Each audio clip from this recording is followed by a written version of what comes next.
Why do most people lose money trading? They chase quick profits with zero plan. I'm doing the exact opposite. In this video, I am going to break down my detailed plan to turn 1,000 euros into 10,000 euros, trading the NASDAQ. This isn't about hype. It's about rules, strict risk control, and discipline. I'll show you the exact strategy I'm using, so stick around. First, let's have a serious reality check. Turning 1,000 into 10,000 in a single year is a 10x return. That is extremely aggressive. This is not your standard, safe, buy and hold investing. It requires navigating volatility, active management, and being mentally prepared to accept significant drawdowns. If you're looking for safe, slow, and steady returns, this video is probably not for you. This is an active, high-risk, high-reward challenge. So, why the NASDAQ? Why not the S&P 500 or something else? Simple. The NASDAQ moves. It has significantly more volatility than the S&P 500, and for a trader, volatility equals opportunity. I'm not just trading the index itself, but focusing on the big players within it. I'm looking for tech-heavy growth stocks that are leading the market, showing strong trends, and have massive liquidity. Think about companies like Apple, Microsoft, Nvidia, Tesla, and Meta. These are the giants that drive the market. We're not touching penny stocks, and we're definitely not touching junk companies. We only trade quality. Let's get into the core strategy. It's a combination of swing trading and momentum trading. This means I'm not a day trader getting chopped up by the daily noise, and I'm not a passive investor holding blindly for years. My goal is to identify a strong, established trend, enter the trade, and ride the momentum until it shows clear signs of breaking. Once the momentum fades, I'm out. It's about capturing the powerful middle part of a move, not guessing the absolute top or bottom. Now for the most important part, the part where most traders fail, capital management rules. My starting base is 1,000 euros. Rule number 1.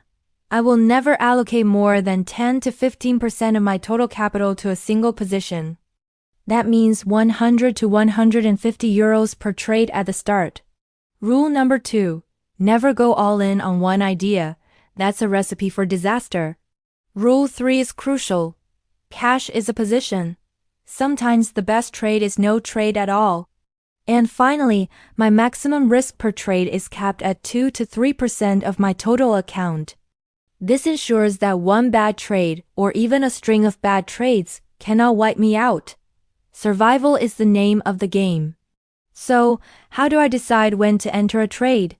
My entry logic is simple and clean. I avoid overloading my charts with dozens of confusing indicators. I enter a trade only when a few key criteria are met. First, the stock must be trading above its 50-day and 200-day moving averages. This tells me the long-term and medium-term trends are positive. Second, the stock must be making a clear pattern of higher highs and higher lows. This confirms the uptrend is currently active. And third, I want to see a surge in trading volume to confirm the move. This shows institutional interest and conviction. It's all about price and trend, nothing else. Taking profits is just as important as your entry. Paper profits are completely useless until you lock them in. So what are my exit rules? First, I take partial profits when a position is up 20 to 30%. This secures some gains and reduces my risk on the rest of the trade. Second, for the remaining part of the position, I use a trailing stop loss. This allows the runner to keep going as long as the trend is strong, but automatically sells if it reverses. And most importantly, I have a hard stop loss from the very beginning. If the trend breaks and my thesis is proven wrong, I'm out. No questions asked. Hope is not an exit strategy. Let's talk about the magic of compounding. I don't need a single miraculous 900% trade to hit my goal. That's just gambling. The real power comes from stacking multiple smaller wins of 20, 30, or 40%. And then reinvesting those profits into the next trade. Your position size grows as your account grows. These smaller, consistent wins, when compounded aggressively over time, will always beat chasing one lucky home run. It's a marathon, not a sprint. We need to talk about risk and drawdowns because they will happen. I fully expect to go through periods where the account is down, maybe even 20% or more from its peak. This is a normal part of any active trading strategy. The key is how you react. If you panic sell at the bottom, you will fail. If you get scared and break your rules, you will fail. The system is designed to survive these drawdowns, but your emotions might not be. This is where discipline becomes your most valuable asset. To succeed, you have to avoid the common mistakes that plague most traders. First is overtrading, feeling like you need to be in a trade all the time. Second is chasing news headlines. By the time you read it, the move has already happened. Third, and perhaps the biggest sin, is ignoring your stop losses. You let a small loss turn into a catastrophic one. And finally, listening to random gurus on Twitter or social media. You have to follow your own plan. The market does not care about your feelings, your opinions, or who you follow online. So here's the final truth.